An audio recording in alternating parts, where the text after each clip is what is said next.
Hello sir, how are you? Good sir, thank you for asking. Sir, court में digital evidence को कैसे challenge करा जाए? देखिए, डिजिटल एविडेंस आज के टाइम पे बहुत ही पावरफुल चीज है और प्रोसिक्यूशन का जो सबसे पावरफुल वेपन होता है डिजिटल एविडेंस। तो डिजिटल एविडेंस को चैलेंज करने के लिए I say there is a 5 strategy which we should have to be emphasis.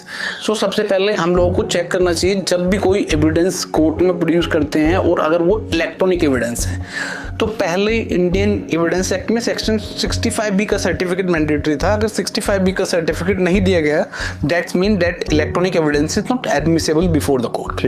Now 63 certificate BSA is mandatory. So अगर आपका कोई भी इलेक्ट्रिक एविडेंस कोर्ट में दिया है जो इलेक्ट्रॉनिक एविडेंस है, तो 63 का सर्टिफिकेट देना मैंडेटरी है। सो आप सबसे पहले चेक करेंगे कि क्या प्रोसिक्यूशन ने या अपोजिट पार्टी ने 63B का सर्टिफिकेट दिया है। अगर नहीं दिया है तो that's mean you can raise the objection like that document is not admissible before the court because 63 certificate is not there. Then उसके बाद मैं दूसरा पॉइंट आपके सामने रेज करना चाहूंगा कि जो इलेक्ट्रॉनिक जो भी डॉक्यूमेंट आपने कोर्ट में दिया है वो फोरेंसिक के लिए भेजा है, तो वहाँ पे फोरेंसिक एक्सपर्ट का जब आप एग्जामिनेशन करते हैं तो आप उनसे ये क्वेश्चन पूछ सकते हैं कि, और वो अपनी रिपोर्ट में लिखते नहीं है कि क्या आपने राइट ब्लॉगर का यूज किया था at the time of extracting the data from the electronic evidence.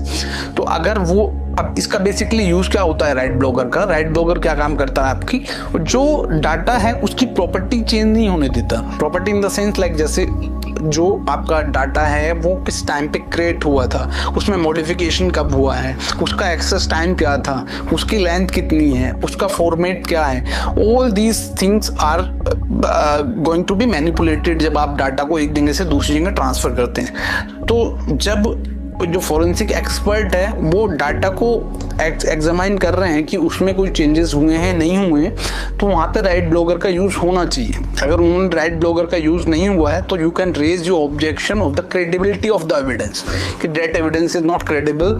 And then after that जो थर्ड पॉइंट है हमारा यहाँ पे वो है हैश वैल्यू। अब 263 का जो सर्टिफिकेट आप देते हो कोर्ट में उसमें भी हैश वैल्यू पूछ लेते हैं कि आप हैश वैल्यू लिखो। बेसिकली हैश वैल्यू क्या होती है आपकी? ये इनक्रिप्शन टेक्निक्स होती हैं। लाइक आपका डाटा इनक्रिप्शन किस टेक्निक से हुआ है? लाइक फॉर एग्जांपल मैं आपको एक बताता हूँ, MD5 is the technology which is use for the encryption.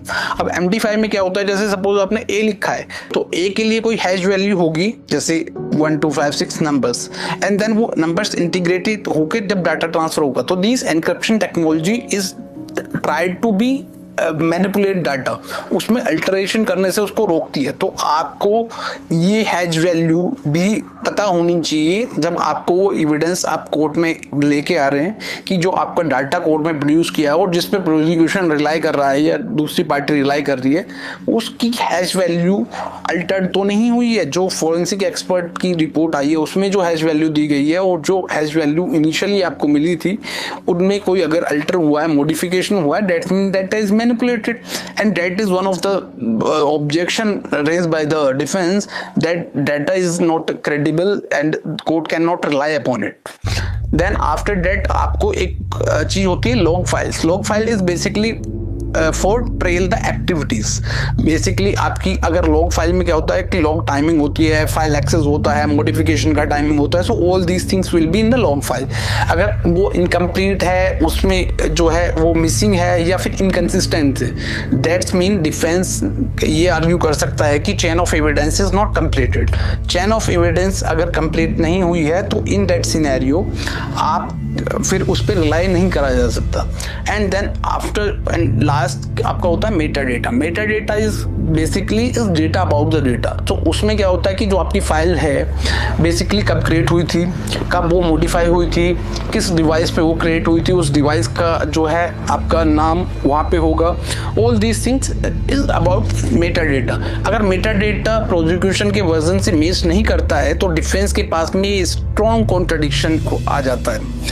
Example के लिए प्रोसिक्यूशन बोल रहा है कि फाइल की जो पर्टिकुलर्स हैं वो पर्टिकुलर डेट पे बनी है, लेकिन मेटा डेटा कुछ और शो कर रहा है। तो this is create a serious doubt about it and that doubt always benefit to the accused. So वो प्रूफ नहीं कर पाएंगे। तो डिजिटल एविडेंस पावरफुल जरूर होता है लेकिन इस पे भी ब्लाइंड फेथ नहीं किया जा सकता और प्रोसिक्यूशन के केस को आप ये डिफेंस लेकर के और उसकी क्रेडिबिलिटी को चैलेंज करके अपने केस को प्रूव कर सकते हैं। सो दिस, और इसमें क्या है, 3 चीजें होती हैं कि आप एडमिसिबिलिटी पे भी क्वेश्चन अराइज कर सकते हैं कि कोर्ट उस जो एविडेंस को एडमिसिबल नहीं करेगा, उसको एडमिट नहीं करेगा, उस पर रिलाई नहीं करेगा और आपको बियॉन्ड जो आपका प्रूफ है वो बियॉन्ड रीजनेबल डाउट रहेगा, तो आपको उसको इसमें बेनिफिट मिलेगा।